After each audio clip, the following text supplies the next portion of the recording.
Assalamu alaikum. It is the 17th of July 2025 from north of Gaza Strip. Brothers and sisters, let me say wallahi thumma wallahi.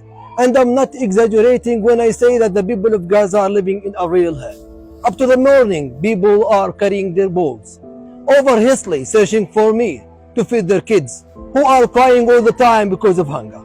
We don't have enough power to move, to work, or even to speak. Starvation destroys our souls and bodies that appears on our faces by your donation. These Sikia continue to provide urgent meals for the people of Gaza.